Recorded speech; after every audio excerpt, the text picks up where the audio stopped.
दोपहर की सुनहरी धूप में आरव स्कूल से घर की ओर धीरे धीरे कदम बढ़ा रहा था।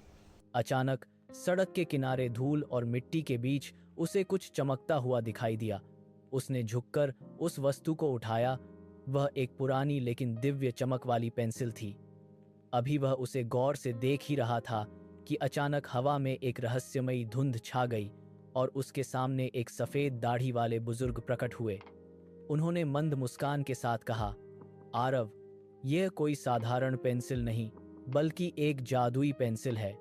तुम इससे जो भी लिखोगे वह सच हो जाएगा, लेकिन याद रखना, इसका उपयोग केवल अच्छे कार्यों के लिए ही करना।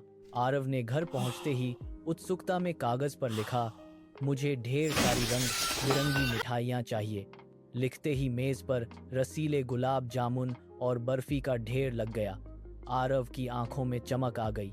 धीरे धीरे उसका आलस बढ़ने लगा। अब वह पढ़ाई के बजाय पेंसिल से नए खिलौने, महंगे कपड़े और वीडियो गेम मांगने लगा। उसने अपनी किताबों को छूना भी बंद कर दिया।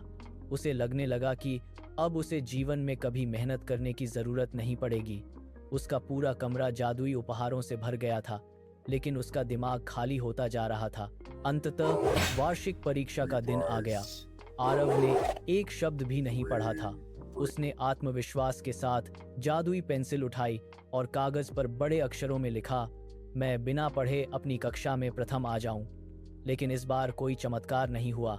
पेंसिल की दिव्य रोशनी धीरे धीरे धुंधली पड़ने लगी और अंत में पूरी तरह गायब हो गई। वही बुजुर्ग फिर से प्रकट हुए और उनकी आवाज में इस बार गंभीरता थी। उन्होंने कहा, आरव, जादू मेहनत का विकल्प नहीं हो सकता। बिना प्रयास और पसीने के मिली सफलता कभी टिकती नहीं है। जादुई पेंसिल ने तुम्हारा साथ छोड़ दिया है। बुजुर्ग की बातें आरव के दिल को छू गईं। उसने पेंसिल को एक तरफ रख दिया और अपनी पुरानी धूल भरी पाठ्यपुस्तकें उठा लीं। अगले कई महीनों तक आरव ने दिन रात एक कर दिया। जब परीक्षा का परिणाम आया तो आरव ने अपने रिपोर्ट कार्ड को देखा। उसकी मेहनत रंग लाई थी और उसे बहुत अच्छे अंक मिले थे।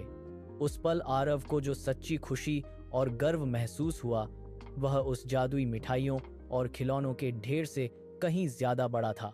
उसने समझ लिया था कि स्वयं की मेहनत से अर्जित सफलता ही जीवन का असली जादू है।